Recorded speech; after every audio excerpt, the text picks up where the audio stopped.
If there's somebody in a high place, try to help me. John Claude Meus was a desperate man with a heck of a story. He just needed someone to listen. I want anybody that can help me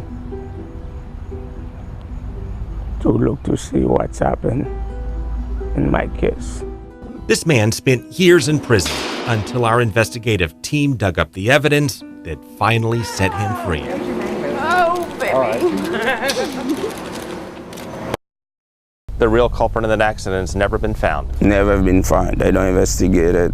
Prosecutors pinned it on John Claude and charged him with vehicular homicide, claiming that he must have dozed off behind the wheel. Most definitely, he was alert. There's the first problem with the case. The first witness on the scene shot down the sleeping trucker theory. But we discovered Juan Otero, a volunteer firefighter and future mayor, had never been interviewed. Look how sharp that curve is. Watch that car. Okay? Dead asleep, you'd come right through here. You wouldn't have tried to make that curve. There's the second problem. John Claude did appear to follow a sharp turn in the road while the state claimed he was asleep. We hired an accident reconstruction expert to prove it.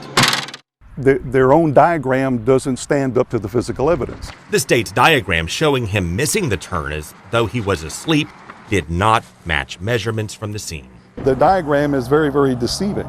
Third problem with the case, we discovered the victim's own family forgave John Claude Meus, thought it was an accident and not a crime. He needs to be set free, and we don't understand why no one will listen. But the jury still convicted John Claude Meus of vehicular homicide in less than an hour. Which brings us to the fourth problem. We tracked down half the jury, and they all told us they thought John Claude got a bad rap. I feel bad that it was an accident. Well, you know, he truly doesn't seem to belong where he's at. It does make me sit there and think, wow. So how in the world did John Claude Meus get 15 years in prison? Somebody would step up and help me.